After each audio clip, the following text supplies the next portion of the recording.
Bah, super. Donc, oui, je vais introduire et puis après, pour laisser plus la partie pratique par la suite, un petit peu la bibliographie autour des dernières recommandations de la recanalisation, des procédures de recanalisation. Alors, on essaye de parler de ça maintenant, revascularisation, recanalisation, parce qu'il y a des techniques très différentes. Il y a deux thrombolytiques, il y a l'actylyse, la métalyse, des techniques de thrombectomie. Et donc, l'idée est aujourd'hui pour les urgences, qui peut bénéficier de quoi dans les stratégies de recanalisation cérébrale.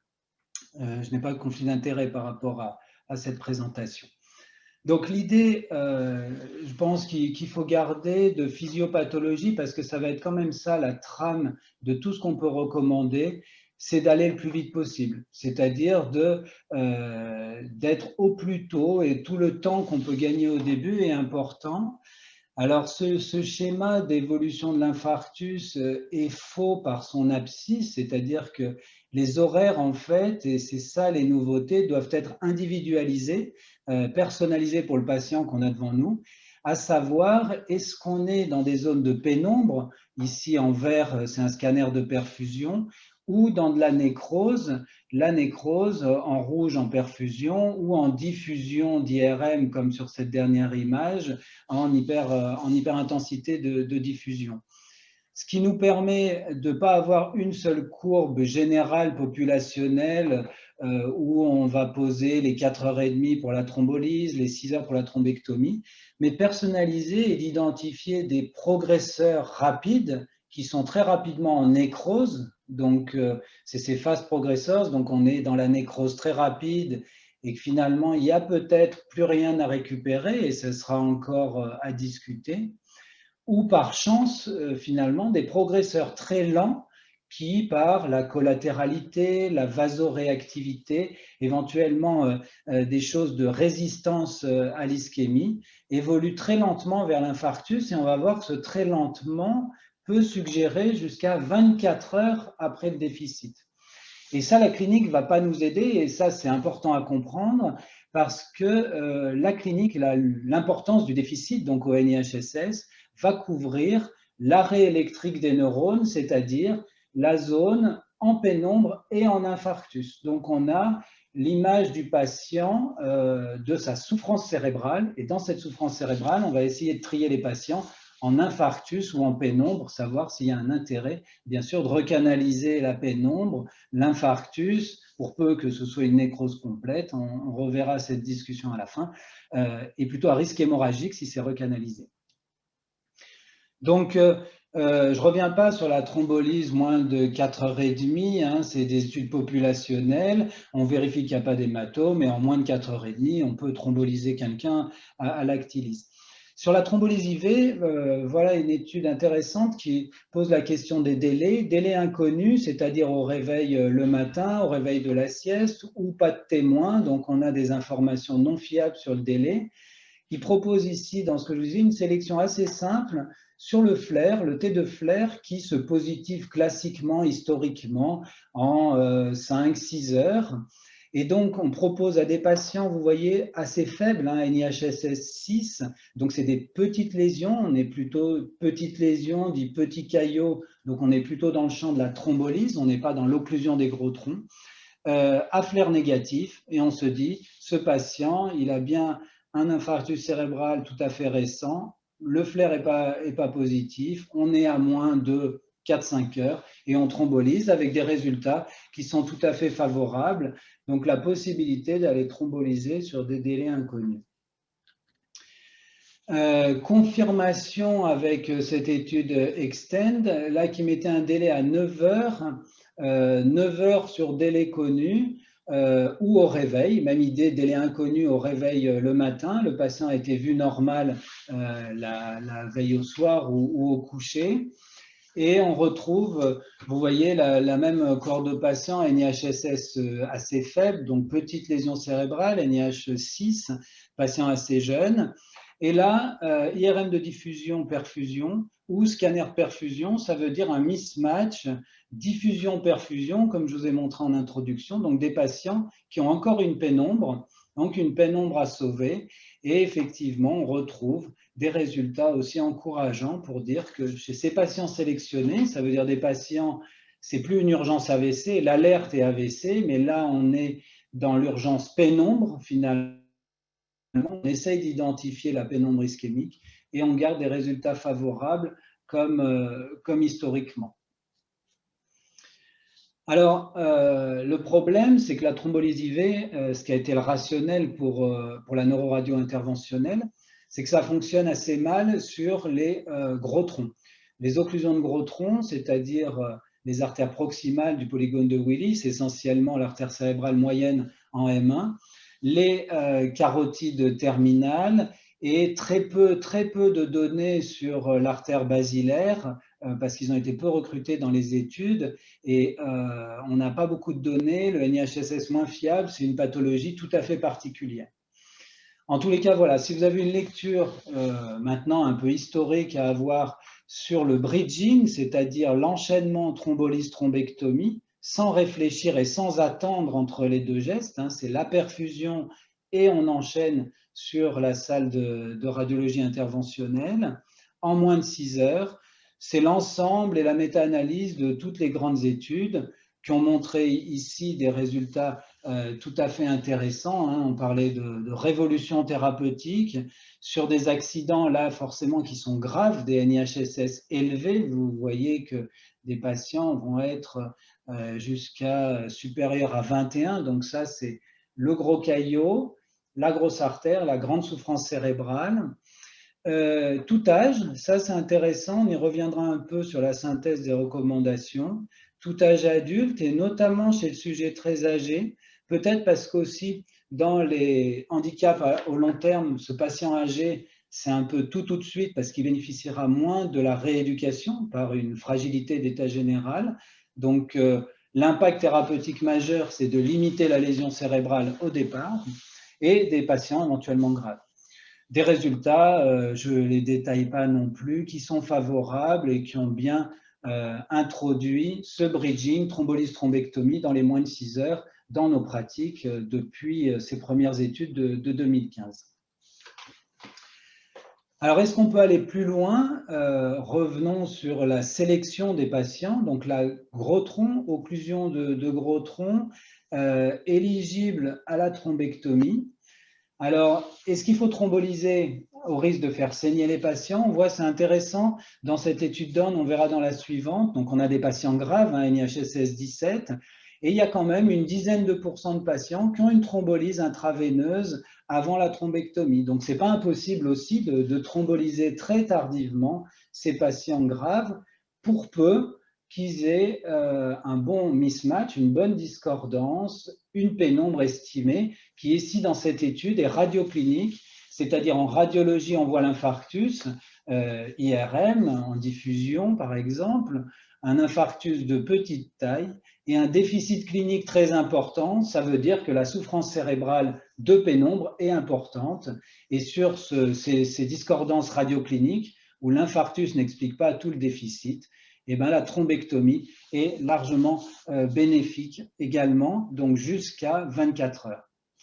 Alors, la notion un peu nouvelle pour la régulation de SMUR pour les registres, c'est qu'on prend moins le déficit. On parlait de stroke onset, le moment où le patient est déficitaire est vu déficitaire, donc c'est l'heure de survenue qu'on estimait. Maintenant, il y a une nouvelle notion de régulation qui est vue normale, c'est-à-dire, si on veut se mettre dans les moins de 24 heures, il va falloir aller rechercher dans l'histoire la dernière fois que le patient a été vu normal. Ce qui change, et ça sera sûrement une des discussions sur les urgences et la manière de réguler, c'est qu'on ne pose plus la question finalement quand est survenu le déficit clinique, mais quand est-ce qu'il a été vu normal, à qui je laisse la chance d'avoir de l'imagerie multimodale pour estimer la pénombre. Donc ça change un peu la philosophie de l'alerte AVC, où avant on était très bloqué sur le chronomètre à dire est-ce que c'est moins de 3 heures, puis après on a dit est-ce que c'est moins de 4h30, et là on dérive vers dire quand est-ce qu'il a été vu la dernière fois normal, et à ce moment-là, si c'est moins de 24 heures, un déficit grave, on lui laisse ses chances d'estimer la pénombre et de bénéficier de recanalisation. La même idée avec une belle image dans cette publication de Diffuse 3 en 2018. Voilà un mismatch tel qu'il est présenté, une discordance que vous voyez bien chez ce patient. Donc, délai inconnu NIHSS 23, c'est une grande hémiplégie aphasie. Par contre, l'infarctus en rose, vous voyez, est d'assez petite taille par rapport à un déficit très grave, notamment une aphasie. On n'est pas sûr que là, il y ait une souffrance dans le langage. Par contre, en perfusion, on voit qu'on explique bien le déficit par un large volume d'hypoperfusion hémisphérique gauche, donc une lésion ischémique, une lésion d'hypoperfusion du territoire sylvien. Il y a une occlusion proximale et ce patient est donc tout à fait éligible, sans même connaître son délai, à de la thrombolyse-thrombectomie. Vous voyez, thrombolyse pour 10% des cas, ou à la thrombectomie seule si on estime que le risque hémorragique est trop élevé. La moyenne entre 6 et 16 heures depuis avoir été vue normale, c'est H10, c'est 10 heures la moyenne de traitement. Donc on voit bien qu'on remplit bien les critères voulus. Une notion dont je n'avais pas parlé, c'est est-ce qu'on peut prendre les très gros infarctus? Est-ce qu'il y a encore des choses à sauver dans la nécrose? La nécrose, c'est une définition histologique, ce n'est pas une photo. Est-ce que dans cette zone rose, il y a quelques neurones, quelques zones qui sont à sauver? Pour l'instant, on ne le sait pas dans Diffuse 3 parce qu'on a pris des infarctus de moins de 70 millilitres. Donc, ce n'est pas les grands infarctus hémisphériques qui posent une question maintenant dans les essais cliniques. Alors, où transporter le patient? Une fois qu'on sait ça, c'est là où on va réfléchir en urgence. Est-ce qu'on envoie un scanner à domicile? C'est les mobile stroke units, les scanners embarqués qui commencent à se faire. Est-ce qu'on doit aller au centre capable d'une thrombectomie, donc le centre expert ou ce qu'on dit competent comprehensive center? Ou est-ce qu'on va au plus près pour permettre la thrombolyse le plus rapidement, auquel cas ça conditionne un transfert d'un centre sans thrombectomie vers la thrombectomie, donc un transport primo-secondaire extrêmement rapide pour ne pas perdre du temps entre la perfusion de thrombolytique et puis une salle d'artériographie. Donc voilà quelques schémas de régulation différentes. Est-ce qu'on déplace le patient? Est-ce qu'on déplace les équipes? On peut aller faire des thrombectomies distantes dans une autre salle d'artériographie. On verra que pour l'instant, c'est un peu de l'organisation locale et qu'on doit s'adapter à son terrain et à sa cartographie des services d'urgence et des services de secours. Thrombolyse et thrombectomie, voilà le registre ETIS français, avec, donc là, c'est du rétrospectif sur les occlusions de gros troncs éligibles à la thrombectomie. Est-ce qu'on avait des différences en allant directement dans un centre de thrombectomie ou dans un centre de proximité? Alors, dans cette étude rétrospective, un non randomisé qui doit être confirmé, la prise en charge primaire en centre de thrombectomie semblait favorable sur ces déficits graves, NIHSS 16, et qu'on avait un bénéfice plus important si la distance entre les centres est plus importante. Ils l'ont donné en 12,5 ms ou un délai d'imagerie de 140 minutes. Ça revient à cette structure locale du primo-secondaire, du transport primo-secondaire, où on doit s'adapter avec sa distanciation des centres. C'est à confirmer, il y a Presto, il y a RAISCAT en Espagne, Presto en France.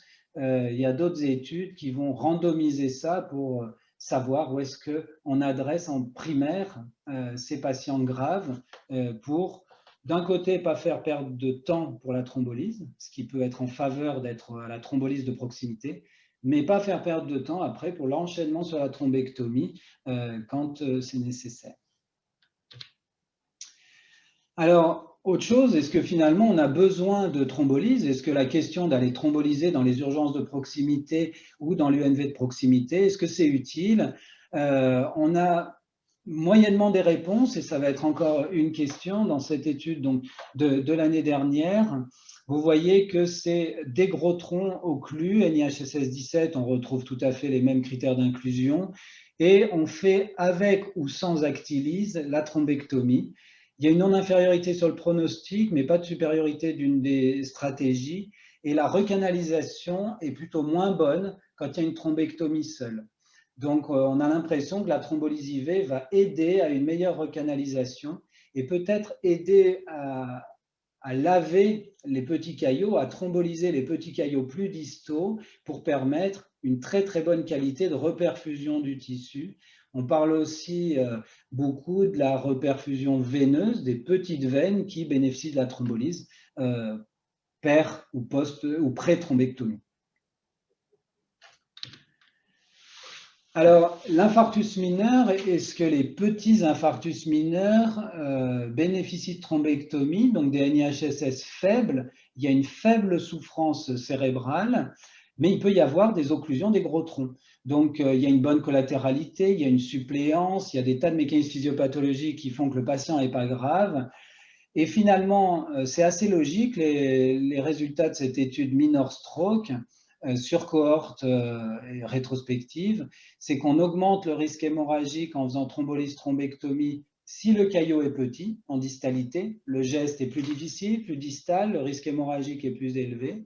Et par contre, on est bénéfique sur l'occlusion proximale. Donc ça enfonce un peu le clou de dire que quand l'occlusion est très proximale, même si la souffrance cérébrale est faible, on aura plutôt un meilleur pronostic, vous voyez, sans handicap, que de faire une thrombolyse simple. Ça revient à dire que la thrombolyse simple est plutôt insuffisante sur un gros caillot proximal. Alors voilà, pour terminer la synthèse, Patrick Michel parlera de l'actualité suisse où ils viennent de réactualiser les recommandations. Pour l'instant, en Europe, suite aux Américains, en Europe et en France, on est resté sur ce papier-là de la thrombectomie et de l'occlusion des gros troncs, donc paru en 2019, sur 15 points qui sont discutés. Je vous ai fait quelques extraits. Donc, thrombolyse, thrombectomie, moins de 6 heures, pas de discussion. On est dans les occlusions de gros troncs. Hein, c'est des recommandations sur l'occlusion de gros troncs. Le 6 à 24 heures, c'est là où il nous faut une imagerie avancée, soit IRM, soit scanner avec perfusion ou estimation de la collatéralité. Et ben, pour revenir à ce que je vous disais en introduction, est-ce qu'on est dans une situation verte de pénombre ischémique à sauver ou dans une situation rouge de nécrose étendue? Et ça à personnaliser puisqu'on n'a pas tous la même réponse à une occlusion vasculaire. Et puis les questions, il y a beaucoup de questions qui sont en cours de traitement dans des essais. Est-ce que le très gros infarctus, dans cette zone rouge ici, du très gros infarctus, est-ce qu'il y a des choses à sauver? La lésion en fait est hétérogène, l'anoxie, la nécrose tissulaire est hétérogène. Peut-être qu'il y a des choses à sauver. Pour quel patient? Comment sélectionner? À discuter et à voir avec les essais. Le mode d'anesthésie, est-ce qu'il nous faut absolument une anesthésie générale avec un bon contrôle tensionnel? Est-ce que le local ou la sédation consciente est suffisante? On a des études discordantes là-dessus. Le stenting sur l'athérome, si on a une sténose de carotide alors qu'on vient de faire la thrombectomie, c'est vrai que c'est assez attirant de se dire qu'on va stenter la carotide en descendant ou en montant, peu importe techniquement. Ça va être, pour l'instant, c'est évoqué comme une possibilité technique. Il faut qu'on prouve que ça marche pour prévenir les récidives précoces d'embole. Et puis le travail urgentiste, l'intérêt des scores préhospitaliers, savoir quel patient grave, pas grave, quel âge, comment on peut sélectionner un patient qui va être éligible à une thrombectomie ou pas. C'est pas si facile. Les scores téléphoniques sont encore moins faciles. On fait un travail là sur le réseau nord-alpin des urgences sur un score qu'on appelle STARS pour avoir quelques données accessibles au téléphone, donc grand public, pour essayer de scorer, de trier ces patients dès le domicile. Et puis, l'adressage primaire reste une grande question. Et là, on renvoie toutes les organisations et toutes les régions à leur organisation locale. Je suis sûr que Patrick Michel aura des commentaires sur la Suisse. Voilà pour l'introduction générale. Je vous remercie pour votre attention. Et puis, ouvert à toutes les questions à la fin. J'ai compris, Marc, on regroupe toutes les questions à la fin. C'est ça. Merci beaucoup.